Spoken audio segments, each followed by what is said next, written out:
Welcome to Jackie McMillan. This is going to be such an exciting podcast for anyone who loves someone on the spectrum of autism or anyone who is on the spectrum of autism. Jackie McMillan has turned her autism symptoms around.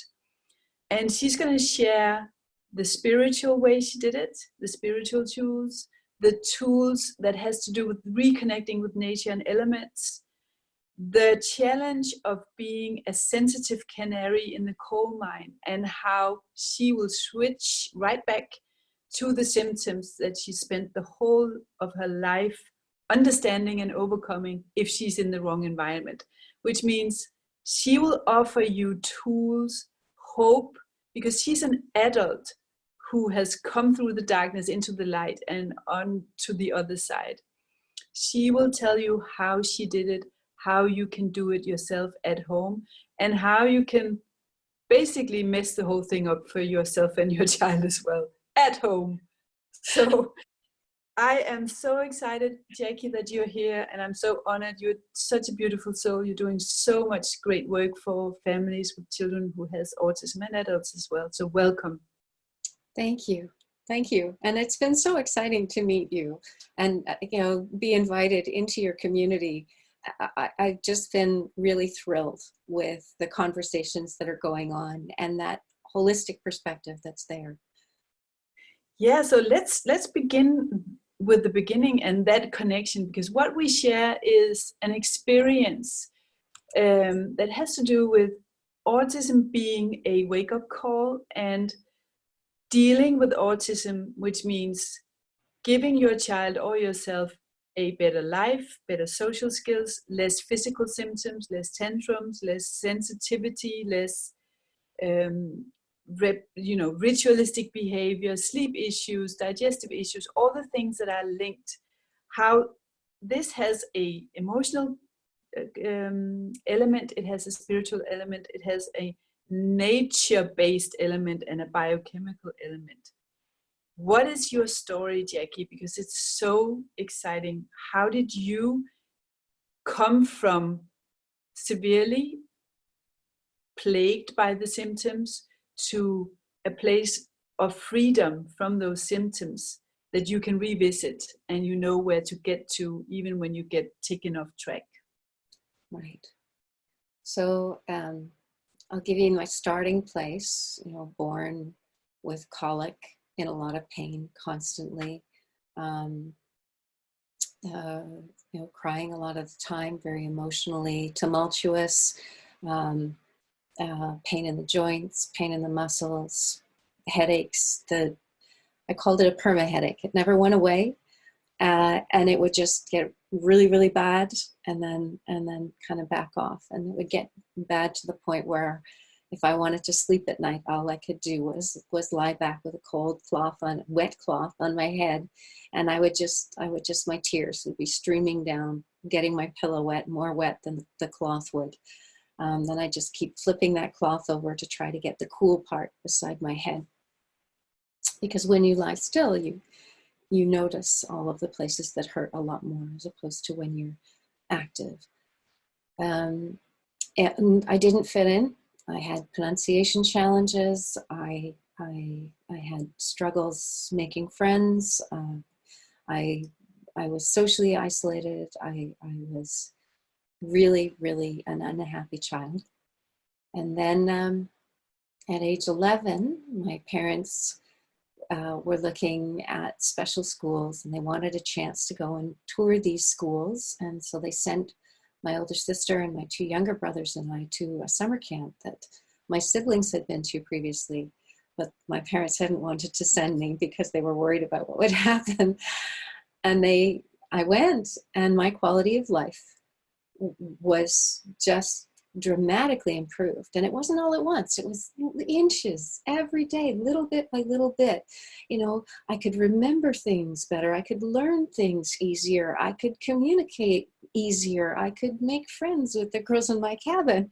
My pain levels were going down. I realized at age 11 that it was possible to eat food without having pain. and my So emotions. can you elaborate on that? Because you, every time you were used to, whenever you had food, you were in pain.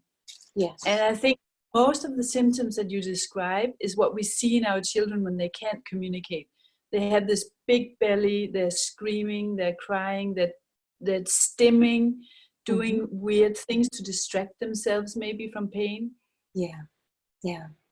So for the first, what happened in that camp? Because that was like a wilderness camp. This is why it's so exciting when it comes to why both you and I think that nature and the nature deficiency is one of the biggest problems with this epidemic of autism. What was in that camp that wasn't back home?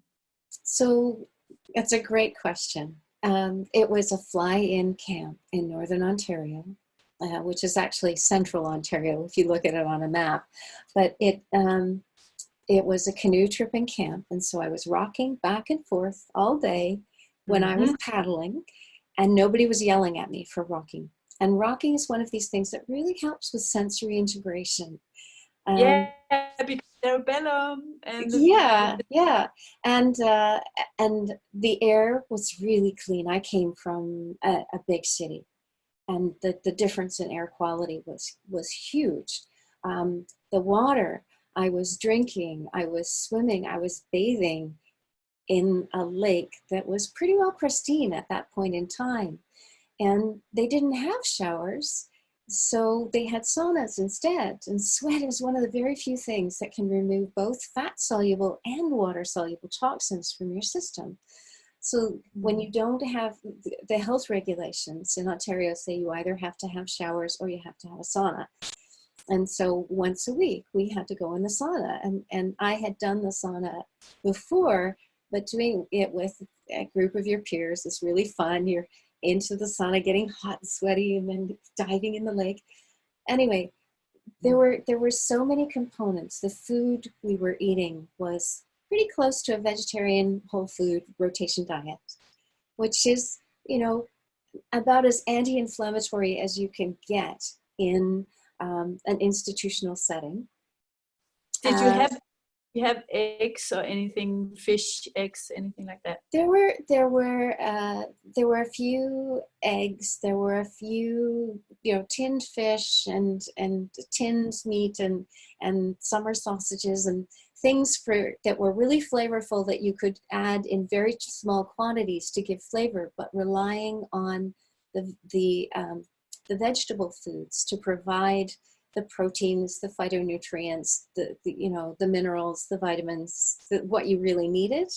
And so the meat component or the animal protein component was more like a condiment than it was like an actual major part of the meal. So, and the reason why I want to get into this is because it's really important for people not to run out and think, I'm just going to go on a vegetarian diet because I want to copy Jackie. There are so many issues with the plant-based diet and autism, so we don't want you to go out and do this. But what's so interesting here is that you were basically living off the land, so the food that was entering your system was basically grown in the same environment, which means there was a vegetable garden behind the dining hall, and there was fruit because it's far enough north. The raspberries, the strawberries, the blueberries, the cranberries, they were all ripe at the same time. And so everywhere I went, I was finding fresh fruit. And I was, I'd known a little bit about wild food before then and liked it. But I was learning more about wild foods, and the grazing was part of every day. I was barefoot. I was out there in the elements. There were so many things, when you even think about light, the light that I was exposed to was mostly sunlight. There was very little light bulbs. And what that meant was that my system was getting the light that the human system is designed for. And when you look at sunlight, I mean, you can double the cardio benefits from exercise when you do it in sunlight as opposed to indoors. Well, even the new information is coming out, is not even new, but now it's getting more traction and mainstream attention, is that light is even more important than diet, because light regulates the mitochondrial healing. It stimulates melatonin production, it enhances the sleep, and the melatonin during night is actually what repairs mitochondrial DNA. So you were And basically a biohacker. well, I was a biohacker, you know, the sunlight, I was in sun every day. It wasn't raining, and it was mostly sunny.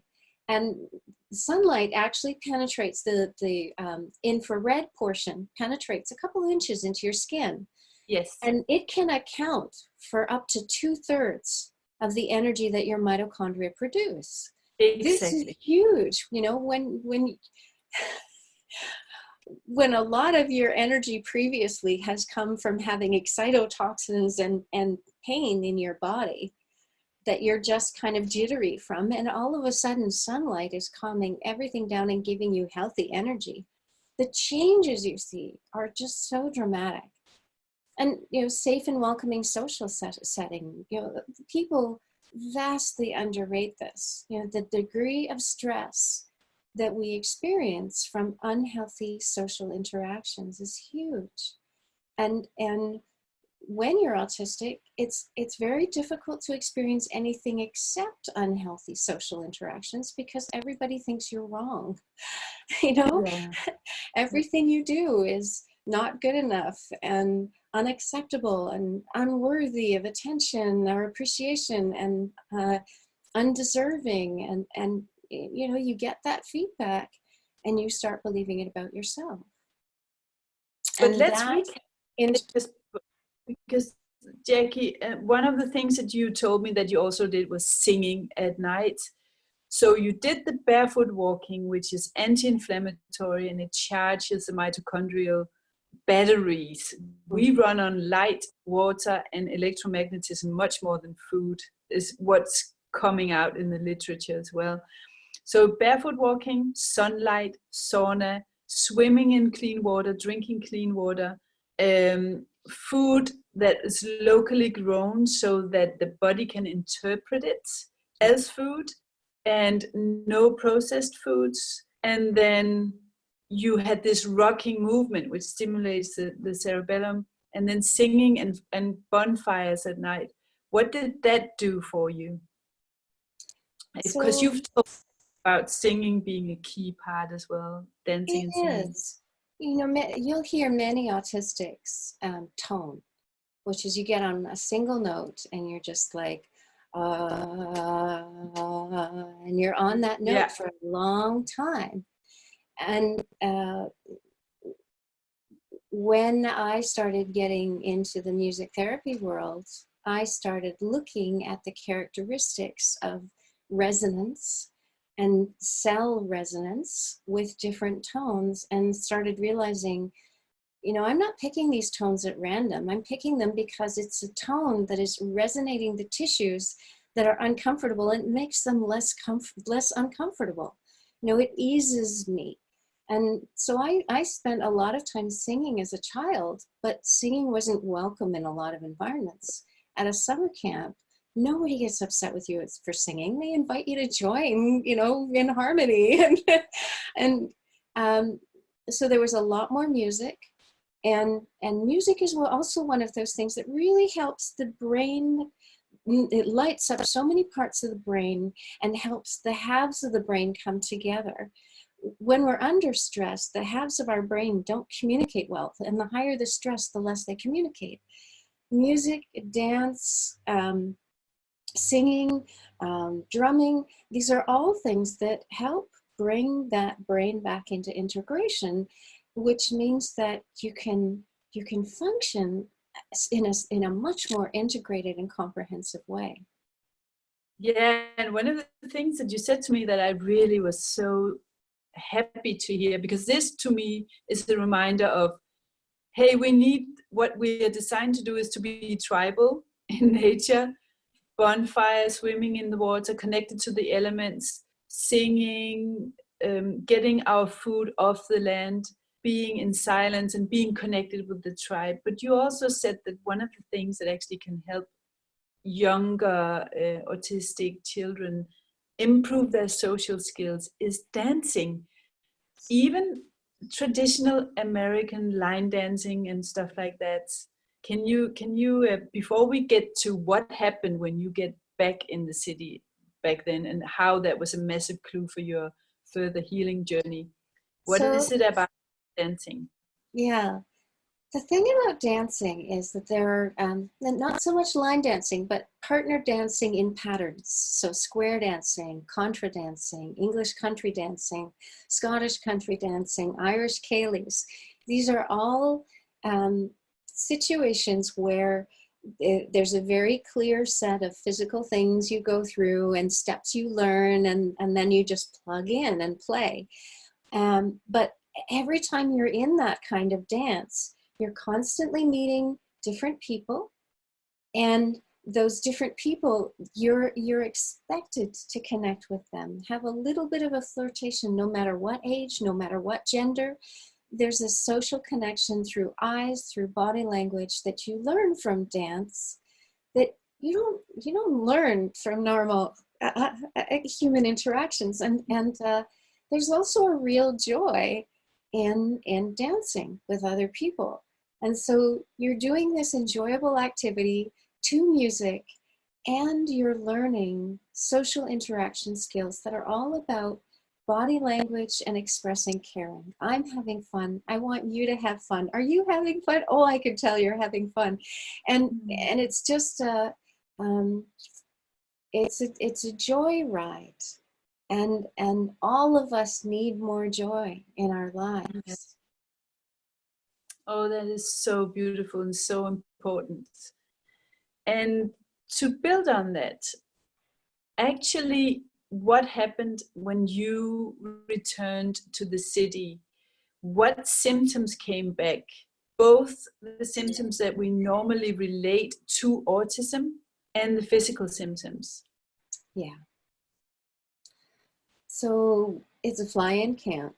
And so from the moment that I got on the float plane and smelt the fuel to 2 days later, I spent 1 month with function getting better and better and better and better. And within those 2 days, from getting on that float plane and heading back to the city, everything came, everything that improved got worse again, except that inside, I knew that a much happier, healthier, more integrated, more social life was possible.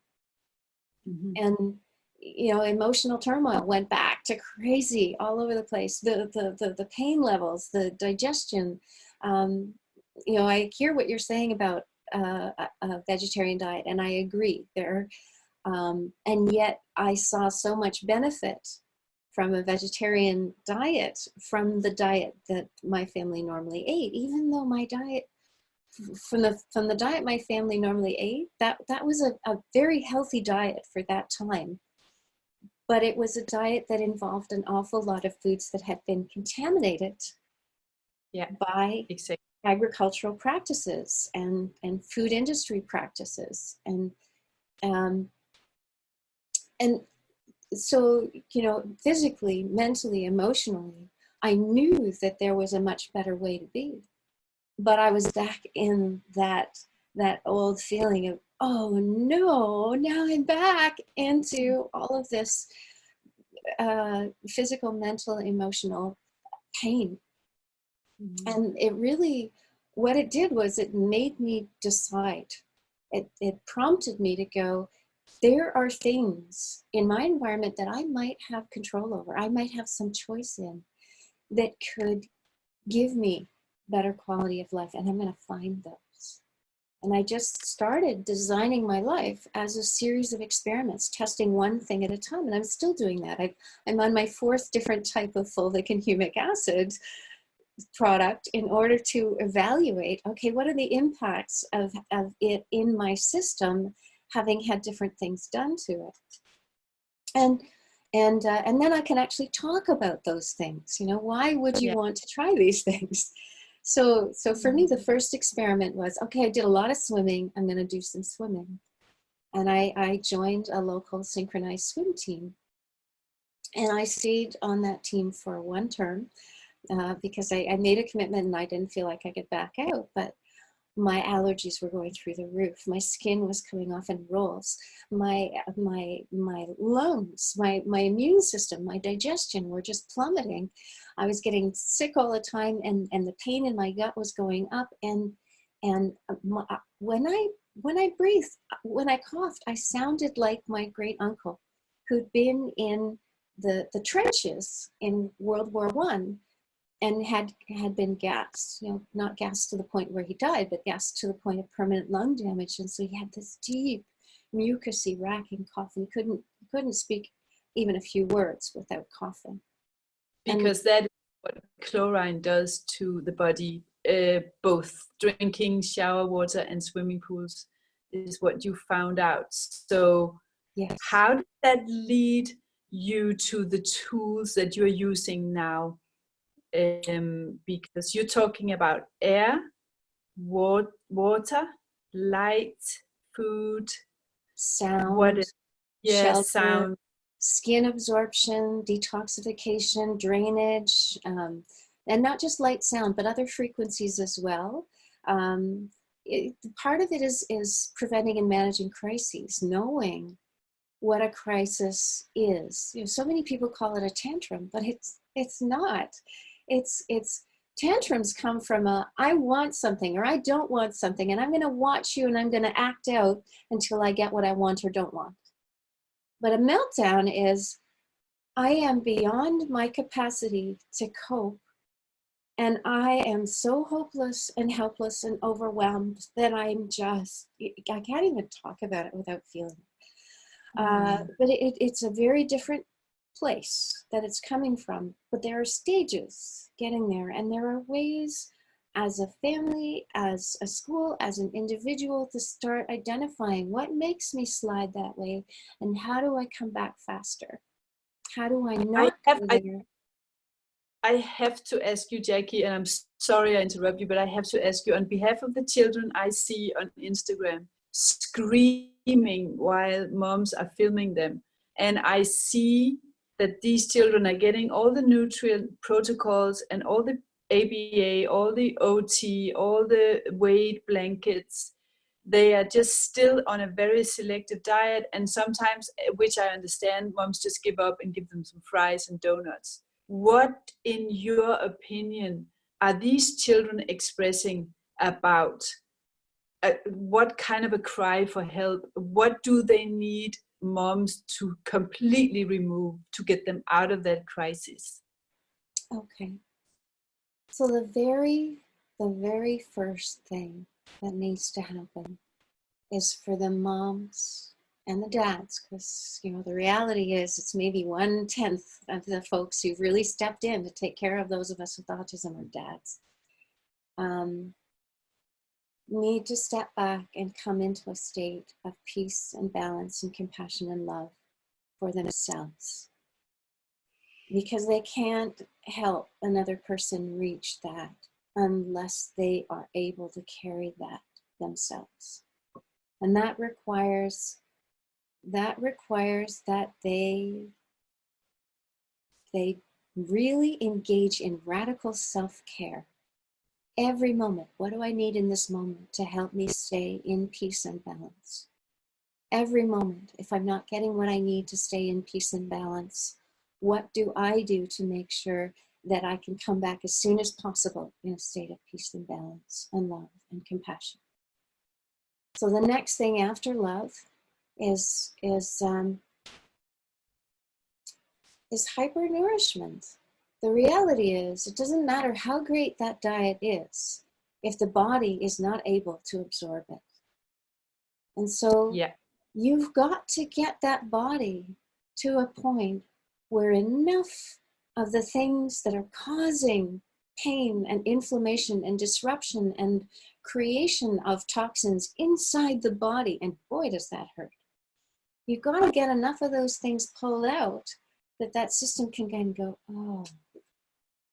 oh, that's a little better. Oh, and that's even better.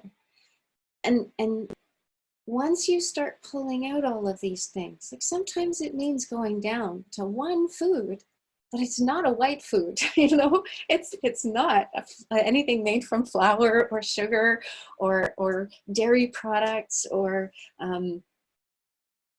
you know, potatoes or any of these white foods. It's usually something like,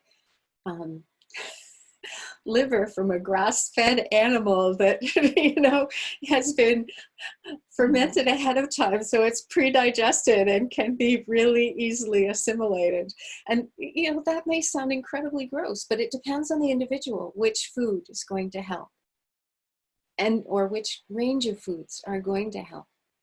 But being willing to kind of go through the logic tree and go, okay, so this, we're still getting the behaviors, they're less, but okay, let's try this. Oh, that's making things worse. So let's try this instead. And so it's, for many of us, it's been trial and error. You're really lucky because you can go so much faster because we've been tracking what are the health challenges that cause which foods to be helpful or harmful.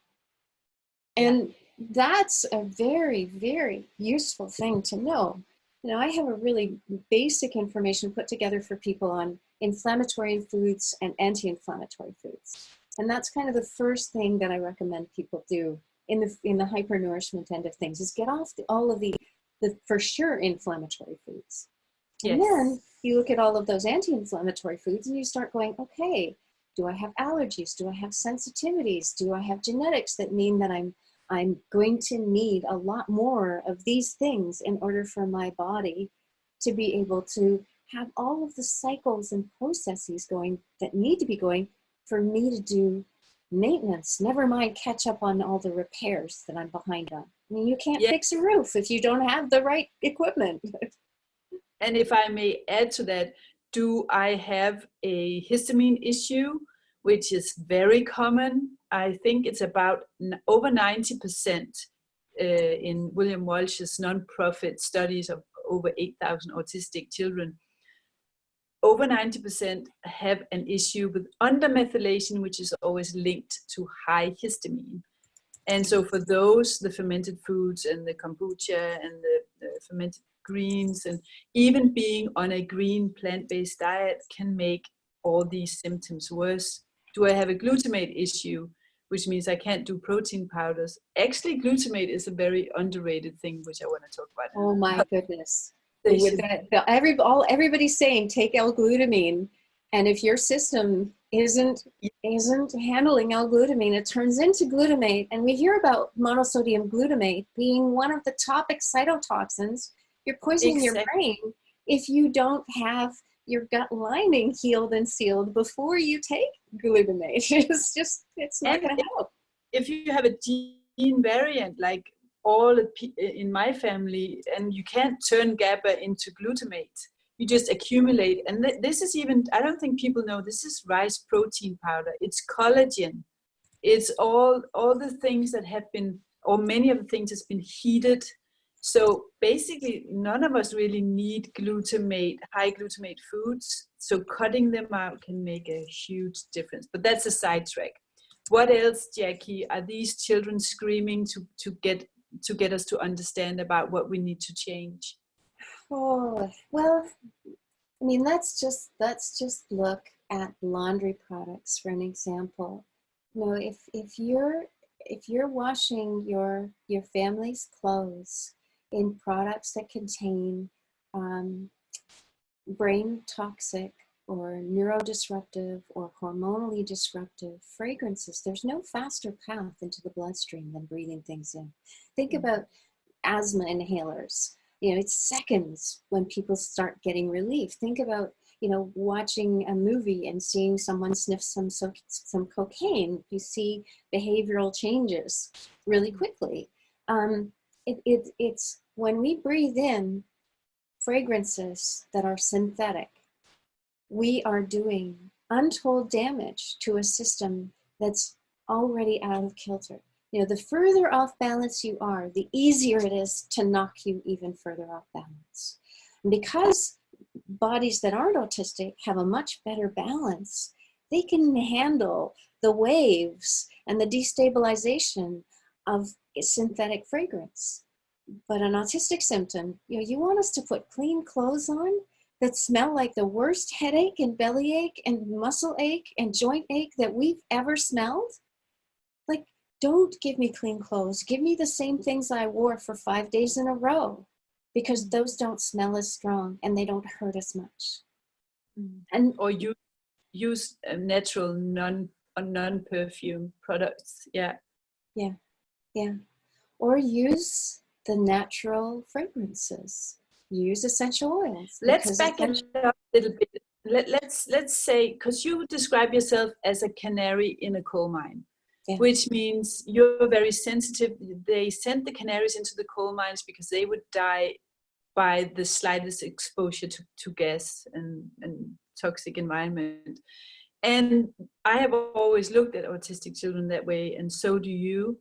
Yeah. What turns you into that canary that collapses? Because moms out there can use this information to eliminate those things from their lives right now to make life easier for their children, and maybe get to the same peaceful, turned around place that you live your life in now. So in the simplest terms, we have incorporated a whole bunch of toxic things into our lifestyles, and we have suited our lifestyles to a set of economic priorities put together by a global economic system that says you must move away from everything you know and everyone you know in order to have the right job. And so there's dislocation, and there's disorientation, and there's isolation. And then on top of that, there's this incredible toxicity that just keeps getting worse and worse and worse. And if you want to turn autism around, you need to be that salmon swimming upstream. Everything else is flowing one way, and you've got to go upstream saying, less toxins. How can I take toxins out here? How can I take toxins out there? How can I take toxins out here? And more love. How can I have more love here? More love there? How can I get the tools and the understandings and share what I'm learning so that the people that I spend time with, the people that my children spend time with, are present in a compassionate and peaceful and welcoming way? Is it possible to be in a city and do this? I'm thinking about the light exposure, the grounding, the air quality. Is there hope for women who have children in the city? What would you say to them? And then after we have covered that, I would like to get into the spiritual part of your healing journey, which involves indigenous medicine. Yeah. The I Ching, I call it I Ching, you call it I Ching. I'm not sure what's right. I'm probably wrong in my pronunciation. But so what are the things you need to tell moms in the city? So almost every city has waste spaces, or has ravines, or has parks, or has railways that have, weedy places. These places are a place that nature has a chance to thrive. And these places are a relief from the rest of the city. For some people, it might be the top of a concrete building that has some potted plants. For some people, it might be a full ravine with a river or creek down at the bottom that's incredibly steep and difficult for climbing through, and yet it's just full of trees and wildlife and medicinal plants, and water has its own way of cleaning itself. It's magical how water cleans itself given aeration and rocks and movement. When the more time that you can spend in natural areas or around nature, there are studies from Japan. Japan is so crowded, very little green space. And they've been putting potted trees in the classrooms. And they see learning behavioral challenges just from having potted trees in the classrooms. So it doesn't have to be huge. And yet the more of these pieces that you can put in place, the better the results you see in terms of gain in health. We've moved outside of our ranges of tolerance for so many factors. And nature is our optimal range of tolerance for those factors. We can reproduce some of those factors in man-made environments. You know, I can have full spectrum lighting. I can go to parks and be hearing sounds that aren't traffic, and I can be working with music and drumming and singing. There's so many ways we can ameliorate our indoor environments, but really the best restorative for our bodies is outdoor environments and is nature. Yes, I so agree. And that's what I saw when I moved my son from the city and we moved into nature, how tremendously fast it changed him, alongside with the nutrition and detoxification and non-toxic lifestyle. But nature was such a big part of it, and movement in nature. So let's move into the unusual components of your healing journey. And I would like to lead it by saying there are so many people out there right now telling moms there's nothing you can do, that you need to accept autism as it is, and actually you shouldn't be wanting to change these symptoms because we're perfect as we are. So I've had a lot of personal attack from wanting to turn my son's symptoms around because I should accept them. And it's sometimes viewed as discriminating that you want to change the situation. So first of all, what's your comment to those comments? And what are the unusual indigenous spiritual tools that you have used and still continue to use to this day? So every one of us, no matter how able or disabled we are, has two conflicting desires around this whole acceptance and change thing. Number one, we want to be accepted and loved and appreciated just as we are. And if we don't feel that we're lovable and acceptable and appreciated just as we are, we're constantly in a state of resistance. And that state of resistance is harming us and harming everybody else, okay? But on the other hand, we're also in this place of seeing, oh, things would be better if. And we have our own understandings of, oh, if only I could change this, things would be better. So we both want acceptance for things exactly as they are, and we want this support in reaching for the changes that we want. So part of it is recognizing that these adults who are saying, you know, just accept me as I am, haven't experienced that. They don't experience that. They are not loved and appreciated and valued for who they are. And until that is changed, they're not going to be in a place to step into, these are the changes that I want to see in my life. I want my skin to be healthier. I want less pain. I want these inflammatory diseases to go away. I want to, you know, live a full social life, whatever it is. Every autistic has things that they're like, you know, I'd really like it if life was better in this way. But in order to say that, you have to be in a safe place to start with, and you don't get to a safe place without having that compassionate love, acceptance, and valuing. Now, the reality is that we live in a culture that does not just accept and value and appreciate people. So where do you get that? Well, that takes us into the second part of your question, which is the whole realm of the spiritual world. When you see an autistic who's just off in space, and who isn't hearing or seeing anything that you can hear or see, the chances are that that autistic is blissing out or tripping out on a connection to spirit through color, through movement, through light, through sound is very, very high. Because when you're tripping or when you're dissociating, you're not in your body, you're not in your physical experience of pain and debility and stress and disruption and disapproval and all of those negative things.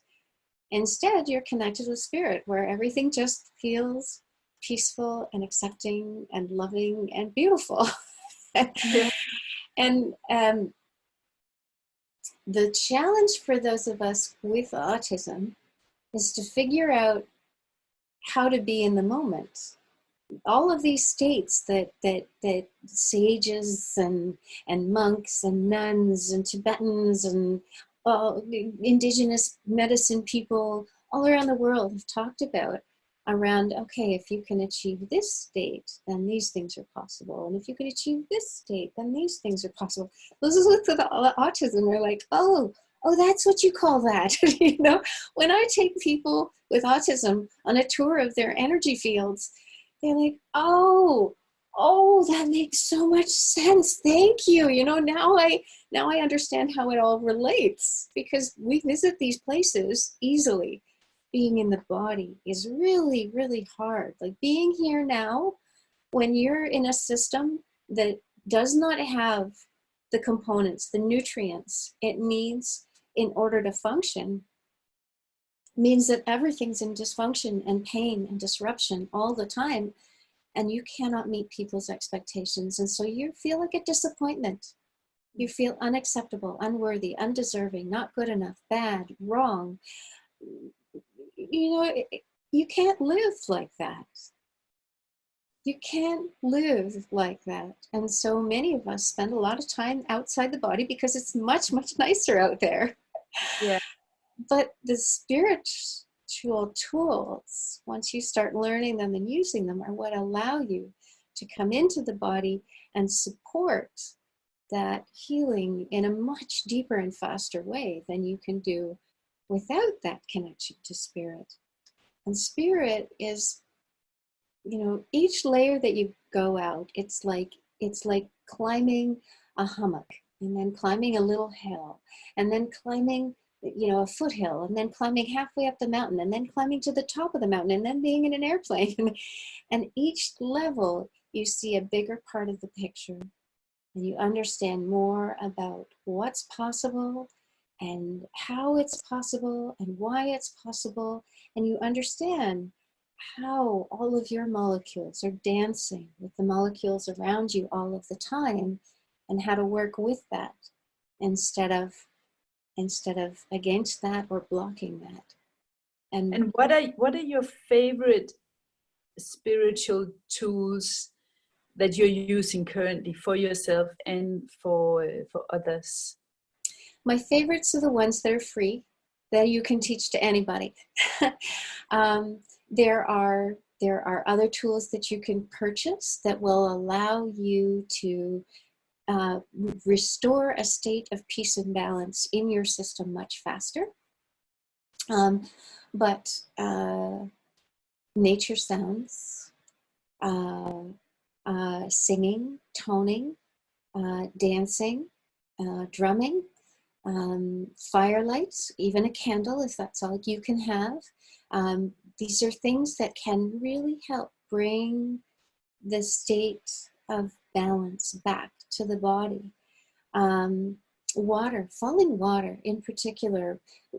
There was a hospital in Toronto a few years ago that was doing a survey of people, experts in the autism field, about how they could create a clinic space that would be really welcoming. And I said, you know, if you could have a little portion of a wall that had a water feature, that you could hear water sounds and you could put your hands in water, and there were little things that disrupted how the water was falling down the wall, and then had a little receptacle that people could put their hands in and play with,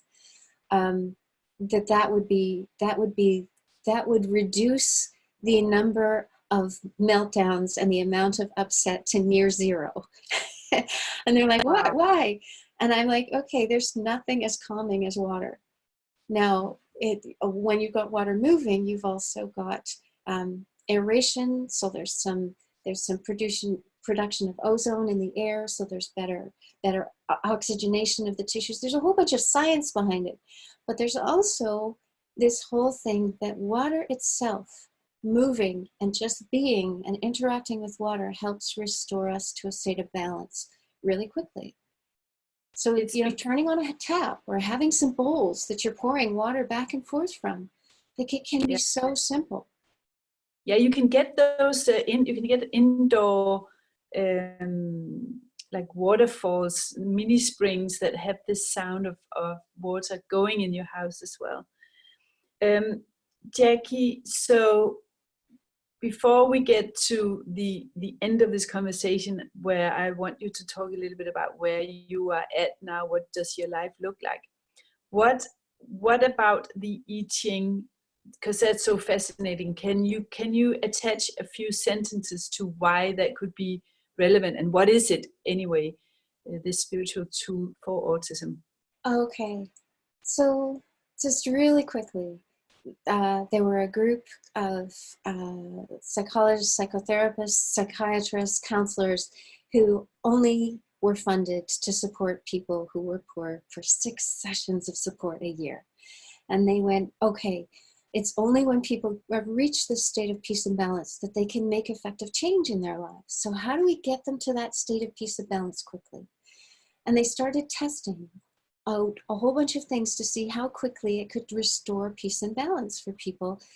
And they created a set of what they call instruments. And these instruments involve I Ching technology, they involve color therapy, they involve sacred geometry, they involve like 8 different technologies that they've studied that actually help people shift back to peace and balance more quickly. And then they've put them together in a series of instruments that more and more of us are using on a day-to-day basis, because when the waves come along, someone who isn't autistic can ride those waves really easily.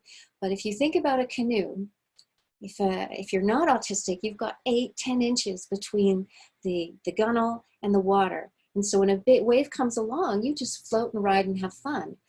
When we're autistic, we've got, you know, maybe a 1/4 inch, maybe 2 inches between the water, the surface of the water, and the gunnels.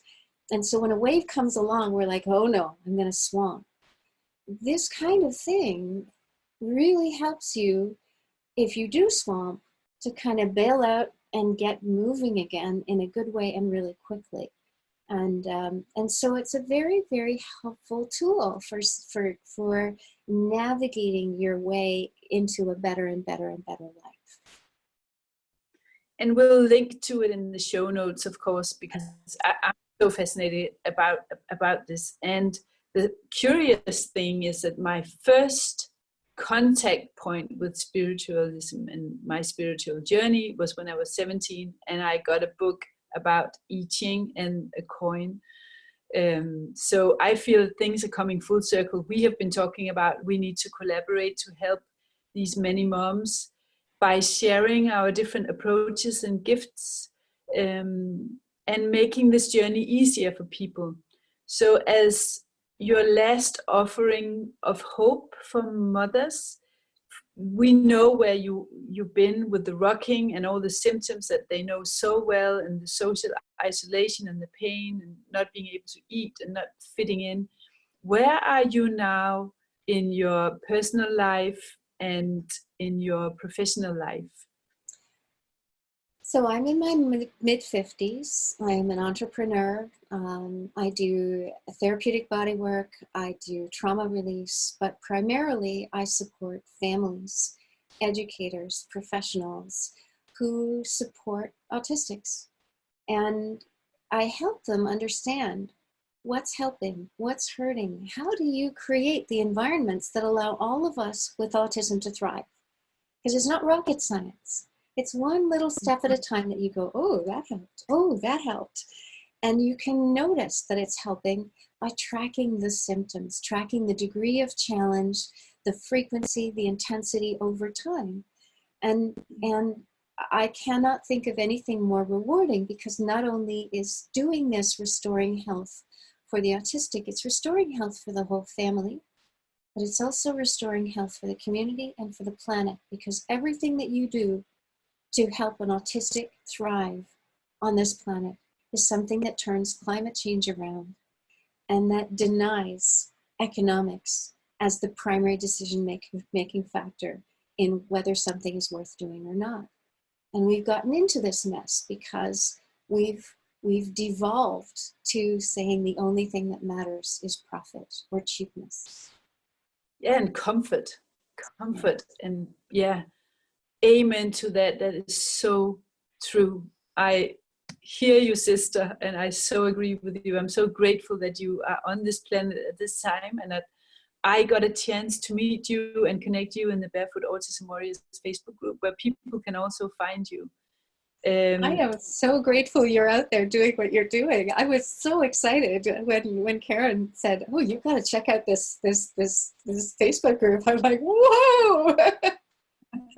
It's times are changing, and there are a new revolution, a new paradigm. There's a paradigm shift in this whole community, and we'll all connect to help you out there. So, Jackie, you are in my Facebook group, but where else can people find you? Okay, I have a website called thrivewithautism.ca, but you know, it's still a work in progress, and yeah, probably the easiest thing is to go to my Facebook page that has a thing for let's chat. You know, it's make an appointment. It's right below the header on the right hand side.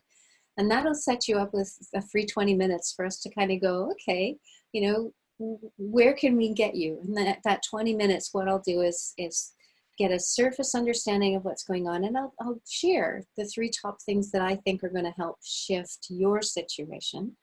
And then it's up to you. You know, if you want to work further with me, you set up another date and we talk about that, because I'm not into sales conversations. I'm into helping people. Yeah, I love that about you. And I cannot wait to see what the future will bring for our collaboration. Thank you so much for joining us today, Jackie. And you're such a beautiful soul, and you offer so much hope. I cannot believe I haven't heard about you before. But you actually are connected with other adults who are doing the same body of work as you are. So this is not going to be our last conversation. Let's just say that. No, thank you, no. and good luck on your work. Thank you. You too. So good to know you. Yeah, you too.